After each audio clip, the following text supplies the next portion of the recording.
Hello and welcome to this lecture on representation. Just a quick roadmap of the things we're going to talk about. We will be talking about what is representation, which is something that we will keep coming back throughout the course. We will talk about Stuart Hall's concept of systems of representation and the theories of representation mentioned in the Stuart Hall chapter. So what is representation? It's something that one can just describe or depict something, and two, it's this idea that it is one thing that stands in for another.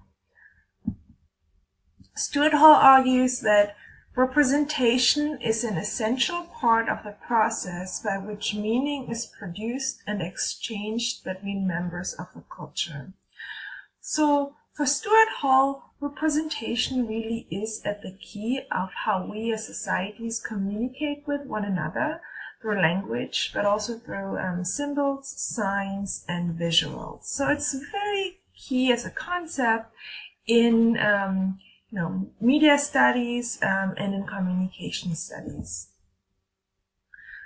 So he says representation involves the use of language, of signs and images which stand for or represent things. So it's something that's worthwhile spending a little more time on.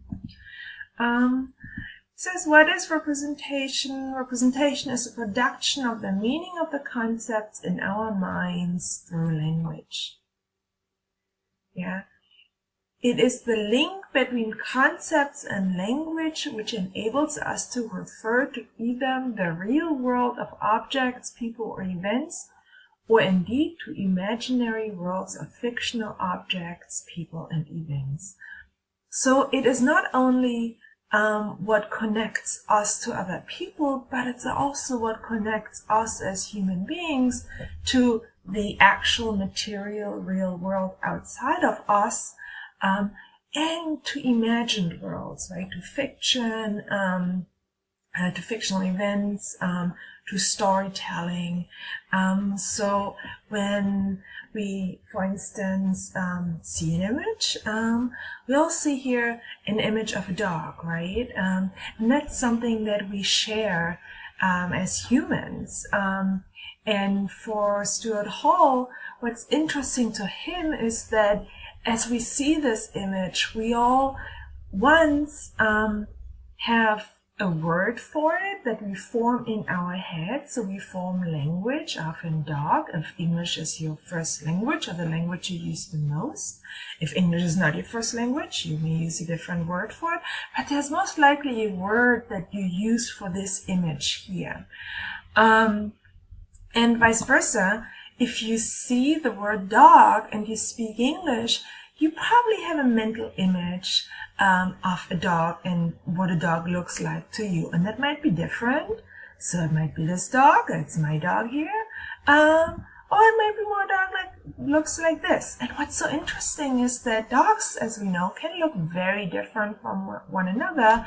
And you may have different images of a dog that come to you when you see this word, but we still understand that this image here and this are both dogs, right? And so Stuart Hall is really interested in how can we use images and language to represent something that is a shared meaning that we share in our culture and as a society.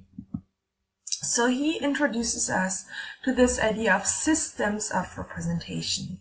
And he says that all sorts of objects, people, and events are correlated with a set of concepts or mental representations which we carry around in our head.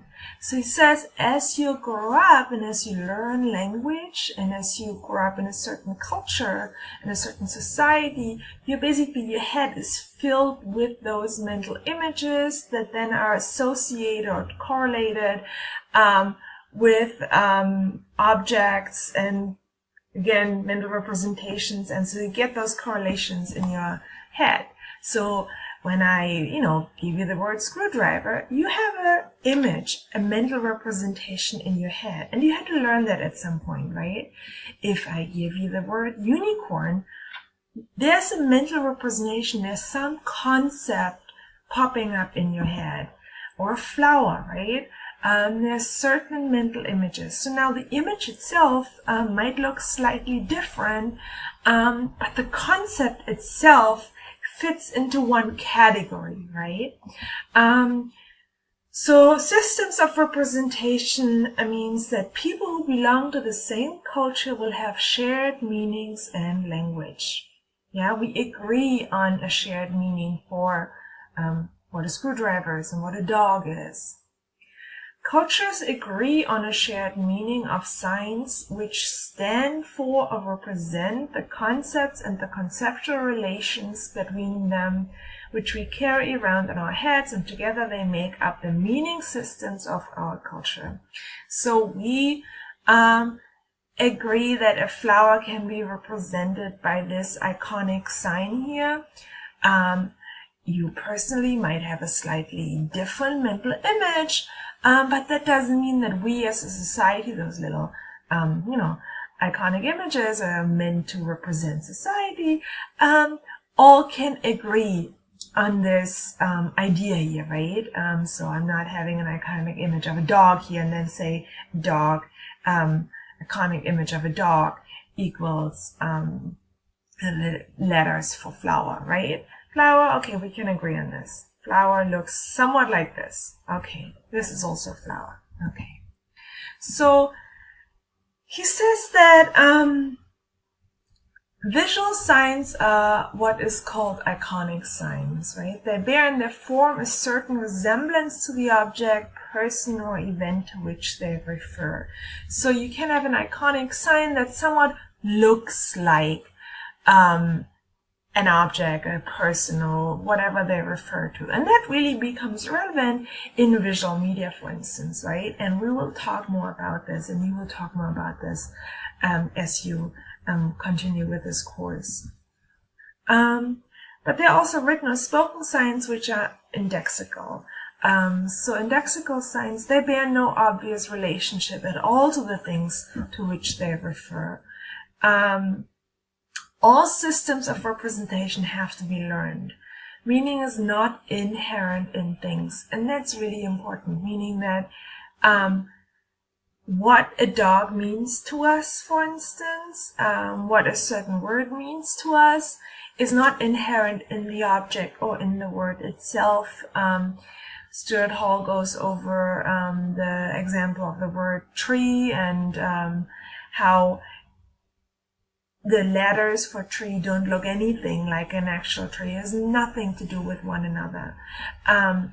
But also some visual signs, even though they are iconic signs, they might bear resemblance. Some of the meanings that we attribute to them is still socially constructed. So a dog being a pet, for instance, right? And the associations we have with them is something that we as society agree on, and not all societies share the ideas about how dogs fit into our society. So I have the image of the dog again, right? So here, this iconic sign bears some resemblance with what a dog looks like, right? They kind of look similar. Not so much here maybe, but there's still some actual resemblance. Now this, as you may have noticed, this is also just an iconic sign, right? This is a photo of my dog, which actually I had to put down last year. She was 16 years old, had a happy life, but it's a picture of her, and she doesn't actually exist anymore. And this here is an image of a dog that I pulled off the internet. So I don't know this dog. I'm guessing it exists. I don't know if it's still around. I have no idea, right? So these are also not reality, right? Or these images here, they are a picture of a dog, but they're also just a referent for the material world. And that's important to remember when we think about visual representation.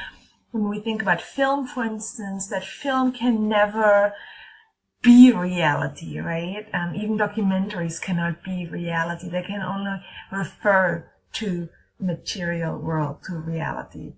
And here the letters for dog are indexical, meaning that those letters don't look like a dog. They have nothing to do with the actual object.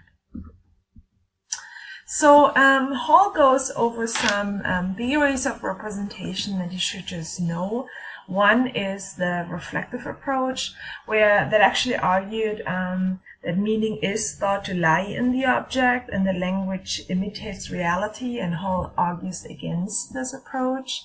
Then there is the intentional approach that sort of takes the opposite stand, arguing that words mean what the author intends they should mean, and they're in that sense almost independent from reality. So I create meaning as the author, but then Hall asks, well, how would you be understood then if it's not a shared meaning? So Hall suggests the constructionist approach, which is the last theory of representation here on the slides, and that's also the approach that we are going to use moving forward in this course, in which things, again, don't have an inherent meaning, but we as society construct and agree on a meaning that we share.